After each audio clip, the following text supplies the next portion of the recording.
여름 끝자락의 뜨거운 오후, 강원도 깊숙한 산골 마을에서 3명의 젊은 여성이 흔적도 없이 사라졌습니다. 1994년 8월, 21살의 김지연 씨, 박은미 씨, 최수경 씨가 시내 장터에서 돌아오는 길에 마지막으로 목격된 이후 그들을 다시 본 사람은 아무도 없었습니다. 산과 계곡으로 둘러싸인 작은 마을에서 세 친구가 어떻게 완전히 사라질 수 있었을까요? 때로는 가장 평범한 일상이 예상치 못한 비극의 시작점이 되기도 합니다. 그날의 흔적에서 전해드립니다. 오늘의 이야기를 시작하기 전에 잠깐만요. 구독과 좋아요를 눌러주시면 이러한 이야기들을 계속 전할 수 있는 큰 힘이 됩니다. 1994년 8월의 어느 오후, 강원도의 한 산골 마을은 여느 때와 다름없이 고요했습니다. 매미 소리가 울려 퍼지는 더위 속에서 3명의 친구가 시내로 향하는 버스에 몸을 맡겼습니다. 김지연 씨, 박은미 씨, 최수경 씨. 모두 21살의 동갑내기였던 그들은 여름방학을 맞아 고향 마을에서 만날 수 있었습니다. 김지연 씨는 춘천의 전문대학에서 공부하고 있었고, 박은미 씨는 시내 미용실에서 기술을 배우며 자신만의 미용실을 꿈꾸고 있었습니다.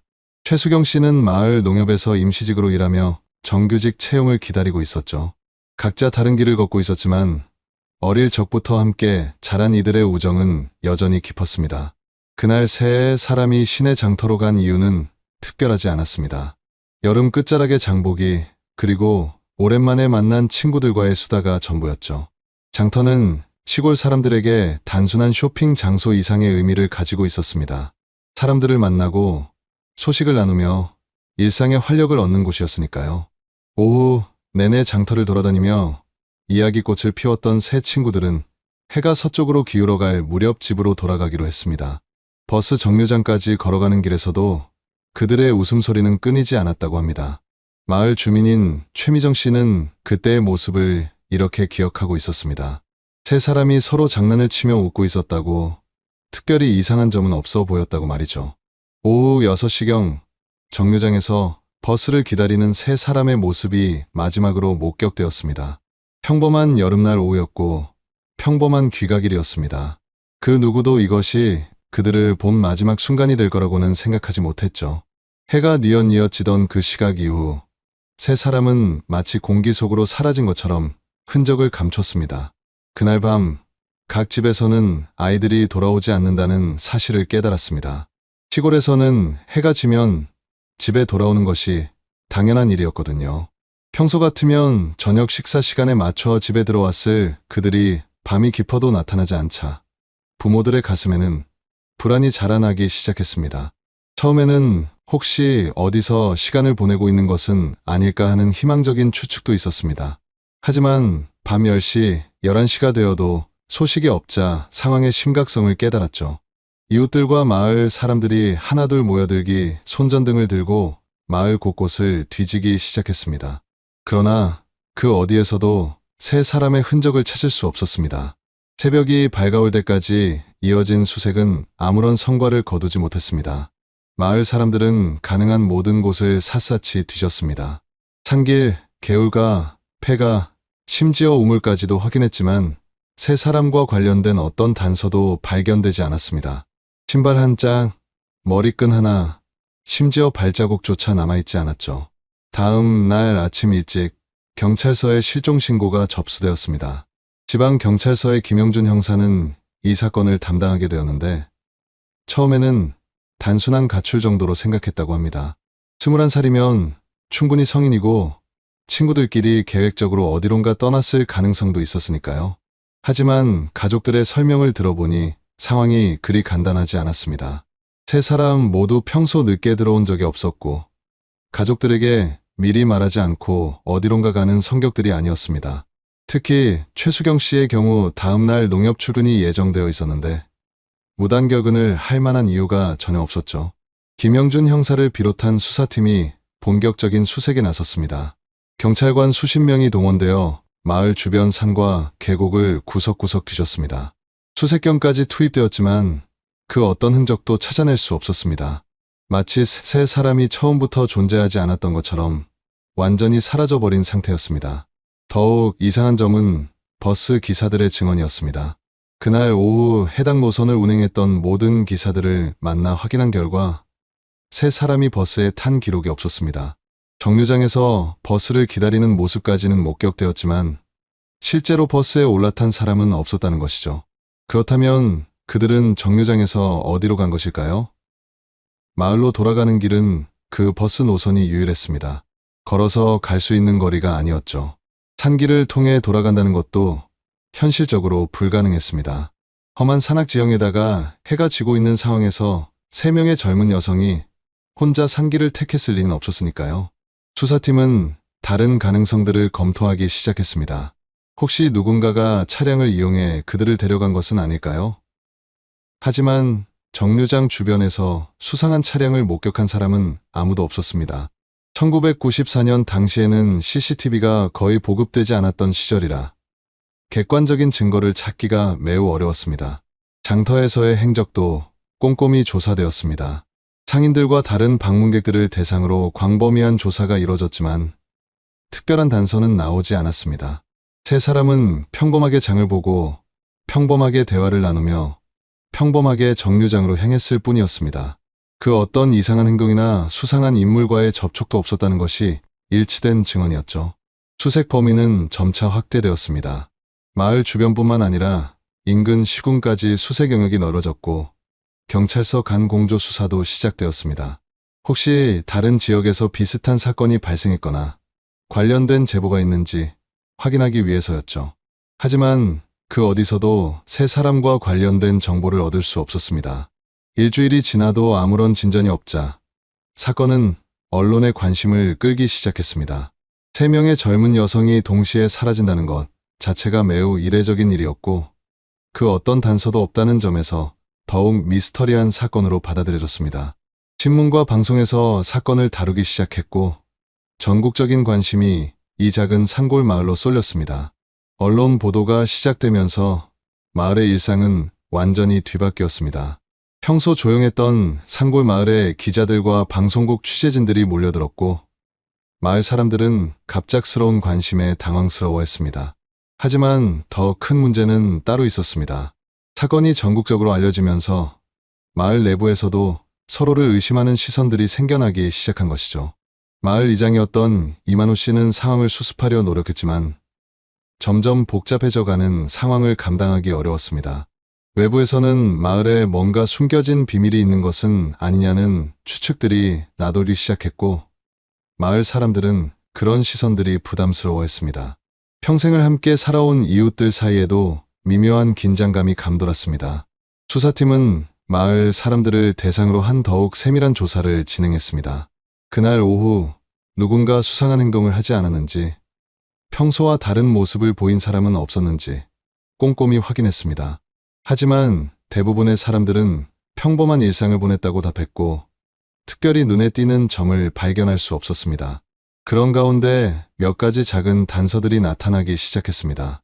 한 마을 주민은 그날 저녁 산 쪽에서 이상한 소리를 들었다고 증언했습니다. 사람들이 다투는 것 같은 소리였다는 것이죠. 또 다른 주민은 평소 보지 못했던 낡은 트럭 한 대가 마을 근처를 지나가는 것을 봤다고 했습니다. 하지만 이런 증언들은 모두 확실하지 않은 기억에 의존한 것들이었습니다.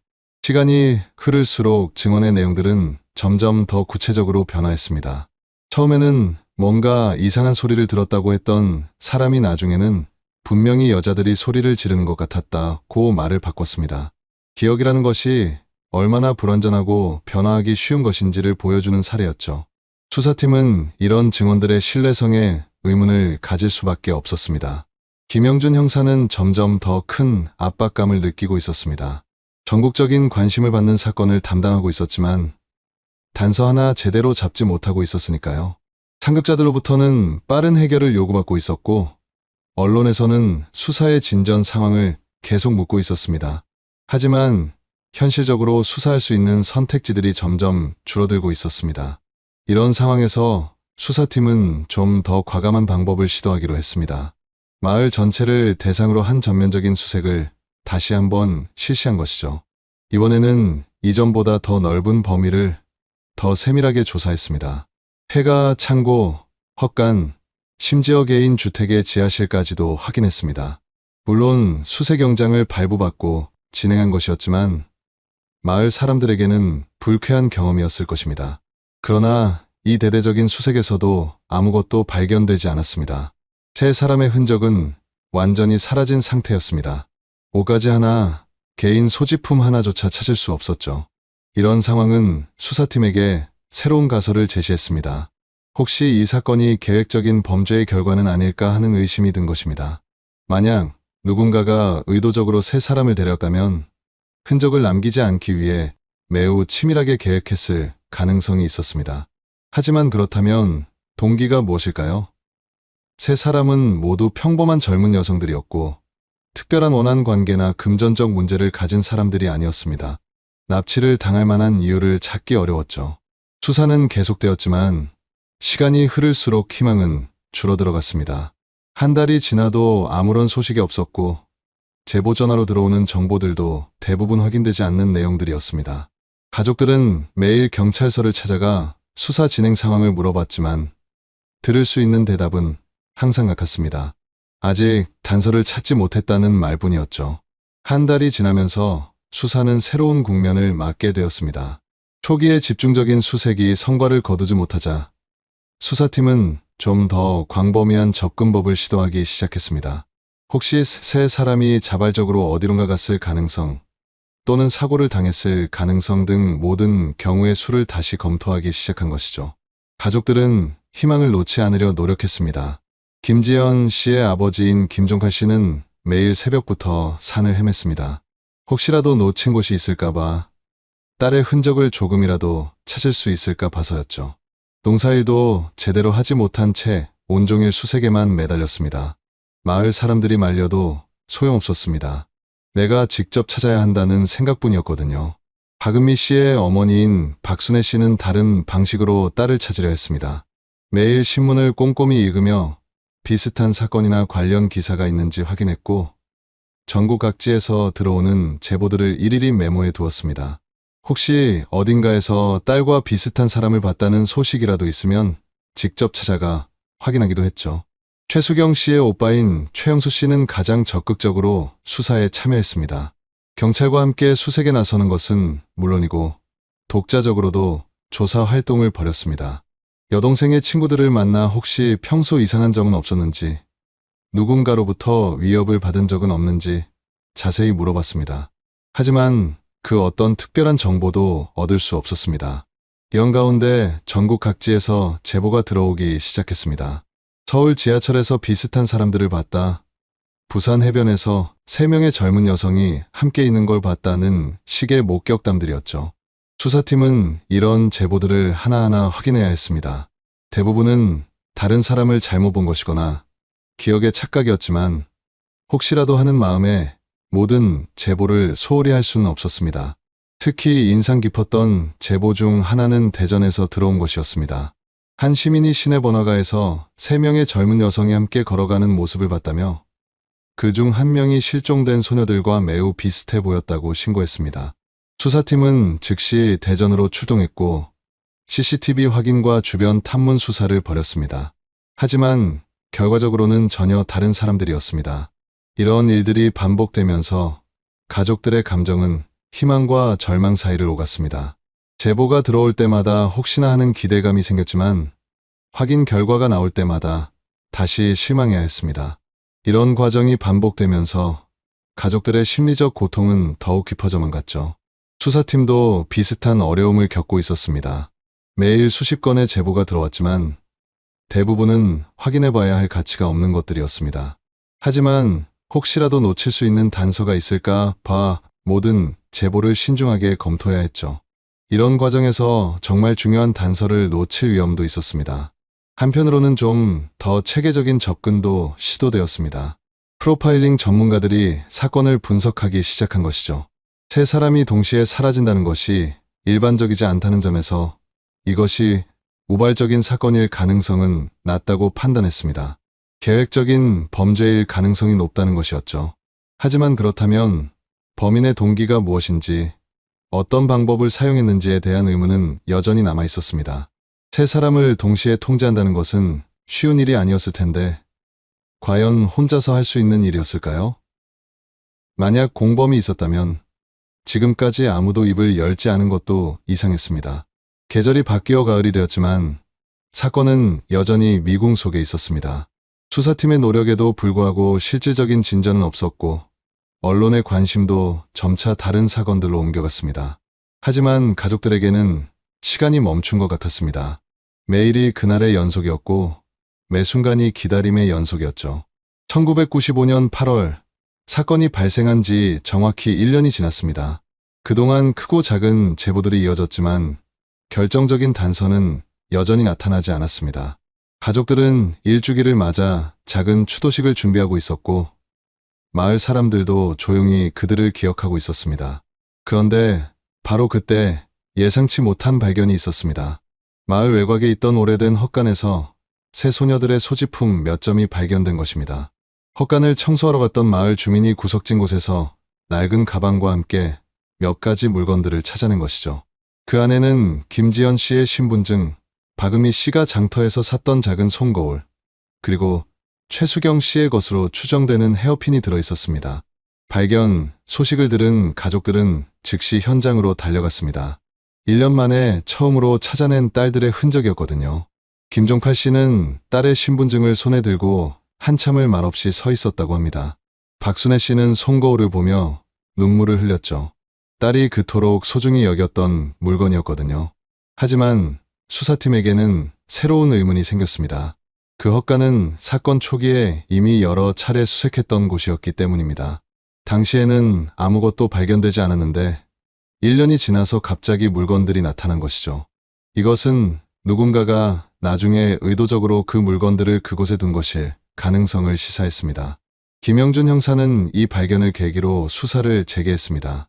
우선 헛간 주변을 다시 한번 철저히 수색했고 물건들에 대한 정밀 감식을 의뢰했습니다. 지문이나 DNA 등 범인의 흔적이 남아있을 가능성이 있었거든요. 하지만 1년이라는 시간이 흐르는 동안 물건들이 많이 훼손되어 있었고 유용한 증거를 찾기는 어려웠습니다. 헛간의 소유주와 주변 주민들도 다시 조사를 받았습니다. 혹시 그 1년 동안 수상한 사람이 헛간 근처에서 목격된 적은 없는지, 이상한 일이 일어난 적은 없는지 꼼꼼히 확인했습니다.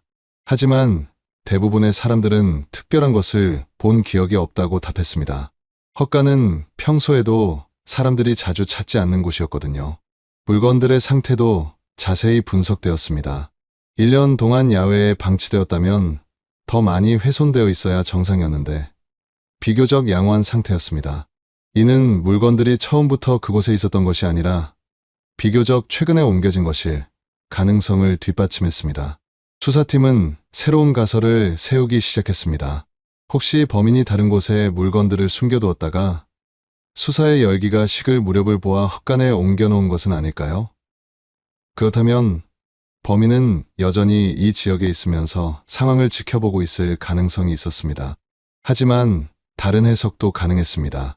혹시 세 사람이 스스로 그 물건들을 어딘가에 숨겨두었다가 나중에 누군가가 우연히 발견해서 헛간으로 옮긴 것일 수도 있었죠. 하지만 이런 가능성은 다른 정황들과 맞지 않았습니다. 세 사람이 갑자기 사라질 이유도 없었고 1년 동안 아무런 연락을 하지 않을 이유도 없었거든요. 언론들도 이 새로운 발견에 다시 관심을 보이기 시작했습니다. 1년 만에 단서 발견, 미궁 속 실종 사건의 새로운 실마리 같은 제목의 기사들이 나왔죠. 하지만 가족들에게는 희망보다는 혼란이 더 컸습니다. 딸들의 물건을 찾은 것은 다행이었지만 정작 딸들은 어디에 있는지 알 수 없었거든요. 박은미 씨의 어머니인 박순애 씨는 손거울을 보며 이런 말을 했다고 합니다. 이 거울이 은미를 봤을 텐데 우리 딸이 어디 있는지 말해줄 수 있다면 얼마나 좋을까. 물건은 돌아왔지만 사람은 여전히 행방불명이었던 상황이 얼마나 가슴 아픈 일인지를 보여주는 말이었죠. 수사는 새로운 동력을 얻었지만 동시에 더욱 복잡해졌습니다. 물건들의 발견이 새로운 단서가 될 수 있었지만 동시에 새로운 의문들도 만들어냈거든요. 과연 이 발견이 진실에 한 걸음 더 가까워지는 계기가 될 수 있을까요? 헛간에서의 발견 이후 몇 년이 흘렀습니다. 2000년대에 들어서면서 수사 기법도 발전하고 있었지만 이 사건만큼은 여전히 해결의 실마리를 찾지 못하고 있었습니다.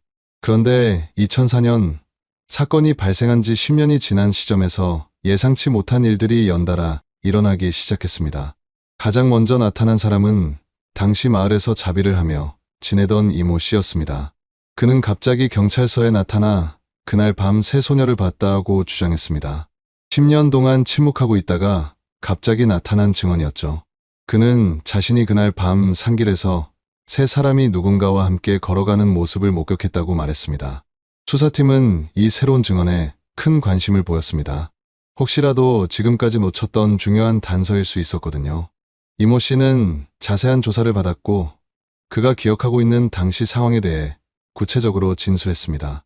하지만 시간이 지나면서 그의 증언에는 많은 모순점들이 드러나기 시작했습니다. 먼저 그가 말한 목격 장소와 시간이 다른 증언들과 맞지 않았습니다. 또한 세 사람과 함께 있었다는 누군가에 대한 묘사도 계속 바뀌었죠. 처음에는 중년 남성이라고 했다가 나중에는 젊은 남성이라고 말을 바꿨습니다. 키와 체격에 대한 설명도 일관성이 없었습니다. 더욱 문제가 된 것은 이모 씨가 왜 10년 동안 침묵하고 있었는지에 대한 설명이었습니다. 그는 무서워서 말하지 못했다고 했지만 구체적으로 무엇이 무서웠는지는 명확하게 설명하지 못했습니다. 수사팀이 압박을 가하자 그의 증언은 점점 더 모호해졌고 결국 신뢰할 수 없는 것으로 판단되었습니다. 하지만 이것은 시작에 불과했습니다. 이모 씨의 증언이 언론에 보도되자 갑자기 여러 사람들이 나타나 각자 다른 이야기들을 하기 시작했습니다. 어떤 사람은 그날 밤 이상한 차량을 봤다고 했고 또 다른 사람은 산에서 비명 소리를 들었다고 주장했습니다. 가장 충격적이었던 것은 자칭 진범이라고 주장하며 나타난 사람이었습니다. 박모 씨라는 이 남성은 경찰서에 직접 찾아와 내가 새 소녀를 죽였다고 자백했습니다. 그는 범행 동기부터 방법까지 구체적으로 진술했고 심지어 시체를 어디에 묻었는지까지 말했습니다. 수사팀은 즉시 그가 지목한 장소를 수색했습니다. 하지만 그곳에서는 아무것도 발견되지 않았습니다. 박모 씨를 자세히 조사한 결과 그는 정신적인 문제가 있는 사람으로 밝혀졌습니다. 이전에도 여러 차례 다른 사건들에 대해 허위, 자백을 한 전력이 있었죠. 그럼에도 불구하고 박모 씨는 자신의 주장을 굽히지 않았습니다. 그는 계속해서 자신이 범인이라고 주장했고 언론과의 인터뷰에서도 같은 이야기를 반복했습니다. 이런 상황은 수사팀에게 큰 혼란을 가져다 주었습니다. 허위 자백인 것을 알면서도 완전히 무시할 수는 없었거든요. 이런 일들이 연달아 일어나면서 사건은 오히려 더욱 복잡해졌습니다. 진짜 목격자와 거짓 증언자를 구분하기가 어려워졌고 수사 자원도 이런 허위 정보들을 확인하는데 소모되었습니다. 가족들에게는 또 다른 고통이었습니다. 새로운 증언이 나올 때마다 희망을 품게 되지만 결과적으로는 모두 헛된 것들이었거든요. 김영준 형사는 이런 상황에 대해 깊은 우려를 표했습니다. 시간이 지나면서 사람들의 기억은 점점 더 불확실해지고 언론 보도나 소문들이 기억을 왜곡시키는 경우가 많아지고 있었습니다. 또한 관심을 끌기 위해 의도적으로 거짓 정보를 제공하는 사람들도 있었죠. 이런 현상은 비단 이 사건만의 문제는 아니었습니다. 오랫동안 미해결 상태로 남아있는 사건들에서는 종종 이런 일들이 일어납니다. 시간이 지나면서 사실과 추측이 뒤섞이고 진실은 점점 더 찾기 어려워지는 것이죠. 수사팀은 이런 상황에 대응하기 위해 더욱 신중한 접근을 취하기로 했습니다. 새로운 증언이나 제보가 들어와도 충분한 검증 과정을 거친 후에만 수사에 반영하기로 한 것입니다. 하지만 이런 방식은 혹시라도 진짜 단서를 놓칠 위험도 있었습니다. 2010년대에 들어서면서 사건은 점차 사람들의 기억에서 멀어져 가고 있었습니다. 언론의 관심도 예전만 하지 않았고 새로운 사건들이 사람들의 관심을 끌어가고 있었죠. 하지만 가족들에게는 여전히 현재 진행형의 아픔이었습니다.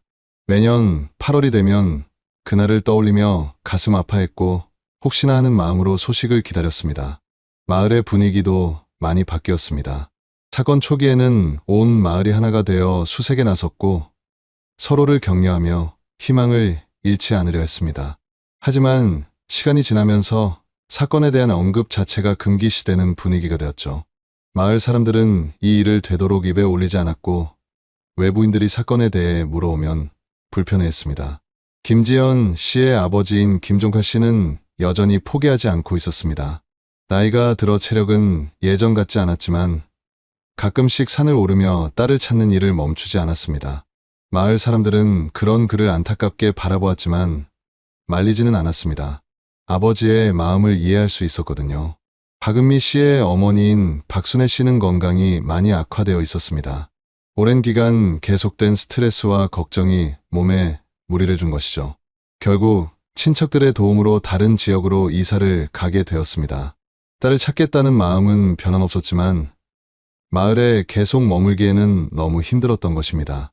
최수경 씨의 오빠인 최영수 씨는 서울에서 새로운 삶을 시작했습니다. 가족을 부양해야 했고 생계를 위해서는 어쩔 수 없는 선택이었죠. 하지만 여동생에 대한 기억은 여전히 그의 마음 깊은 곳에 자리하고 있었습니다. 가끔씩 고향에 내려와서 여동생을 그리워했고 혹시나 하는 마음으로 소식을 확인하곤 했습니다.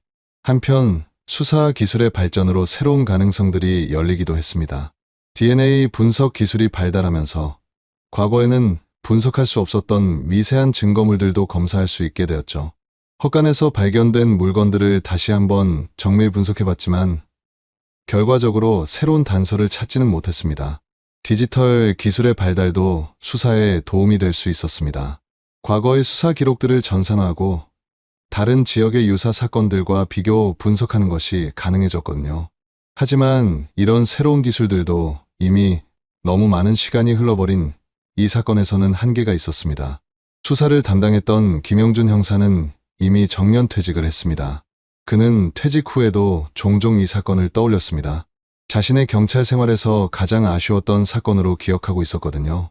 만약 그때 다른 방법을 시도했다면, 만약 놓친 단서가 있었다면 하는 생각들이 그를 괴롭혔습니다. 새로 배치된 젊은 형사들도 이 사건을 검토해봤지만 특별한 진전을 이루지는 못했습니다. 이미 너무 오랜 시간이 지났고 당시의 증거들이나 증인들의 기억도 많이 희미해진 상태였거든요. 게다가 다른 현재 진행형 사건들도 많아서 과거 사건에만 집중할 수도 없는 상황이었습니다. 마을에서는 새 소녀들의 이름이 점점 금기어가 되어가고 있었습니다. 특히 젊은 세대들은 이 사건에 대해 잘 알지 못했고 나이든 어른들도 되도록 언급하지 않으려 했습니다. 마을의 어두운 과거로 여겨지게 된 것이죠. 하지만 완전히 잊혀진 것은 아니었습니다. 가끔씩 언론에서 미제 사건을 다루는 프로그램에서 이 사건을 언급하기도 했고 인터넷에서는 여전히 사람들이 이 사건에 대해 추측하고 토론하고 있었습니다. 하지만 대부분은 확인되지 않는 추측들이었고 오히려 사실을 더욱 혼란스럽게 만드는 경우가 많았죠. 국과수에서는 여전히 당시 발견된 증거물들을 보관하고 있었습니다. 혹시라도 미래에 새로운 기술이 개발되면 분석할 수 있을 것이라는 희망에서였죠. 하지만 시간이 지나면서 이런 증거물들의 보관 상태도 점점 나빠지고 있었습니다. 2025년 사건이 발생한 지 31년이 지났습니다. 한 세대가 지나간 시간이었죠. 당시 수사를 담당했던 경찰관들은 대부분 퇴직했고 사건을 기억하는 마을 사람들도 많이 줄어들었습니다. 새 소녀들과 동갑이었던 사람들도 이제 50살이 되었습니다. 시간은 모든 것을 바꿔놓았지만 이 사건만은 여전히 그 자리에 머물러 있었습니다. 경찰서의 자료실 한쪽에는 두꺼운 수사 기록 파일들이 보관되어 있습니다. 수백 장의 조서와 증언록, 수색 기록, 감식 결과들이 차곡차곡 쌓여있죠. 하지만 그 많은 기록들 속에서도 결정적인 답은 찾을 수 없었습니다. 31년 동안 수많은 사람들이 이 자료들을 들여다봤지만 여전히 수수께끼는 풀리지 않았습니다. 디지털 아카이브에 저장된 당시 신문 기사들을 보면 그 시절의 절박함과 안타까움이 그대로 전해집니다. 새 소녀는 어디에, 실종한 달, 단서 없어, 가족들의 간절한 기다림 같은 제목들이 31년 전의 상황을 생생하게 보여주고 있습니다. 하지만 그런 기사들도 이제는 역사의 기록일 뿐입니다. 과학 기술은 놀라울 정도로 발전했습니다. DNA 분석 기술은 당시와는 비교할 수 없을 정도로 정밀해졌고 디지털 포렌식 기술도 등장했습니다. CCTV는 곳곳에 설치되었고 휴대전화를 통한 위치 추적도 가능해졌죠. 하지만 이런 기술들이 31년 전 사건에는 별다른 도움이 되지 못했습니다. 이미 너무 많은 시간이 흘러버렸거든요. 김지연 씨의 아버지 김종팔 씨는 몇 년 전 세상을 떠났습니다. 끝까지 딸을 찾겠다는 마음을 포기하지 않았지만 결국 딸을 다시 만나지는 못했죠. 그의 장례식 날 마을 사람들은 조용히 고개를 숙였습니다. 한 아버지의 간절한 기다림이 끝나는 순간이었습니다. 박은미 씨의 어머니 박순애 씨도 다른 지역에서 조용히 여생을 보내고 있습니다. 건강이 많이 약해져서 이제는 적극적으로 딸을 찾는 활동을 하기 어려워졌지만 여전히 딸을 기다리는 마음은 변하지 않았습니다. 가끔씩 옛날 사진을 보며 딸을 그리워하곤 합니다. 최수경 씨의 오빠 최영수 씨는 서울에서 자신의 가정을 꾸리고 살고 있습니다. 그에게도 이제 딸이 있습니다. 딸을 바라볼 때마다 여동생 생각이 난다고 합니다. 만약 여동생이 살아있다면 이제 이모가 되었을 텐데 하는 생각을 하곤 하죠. 마을은 많이 변했습니다.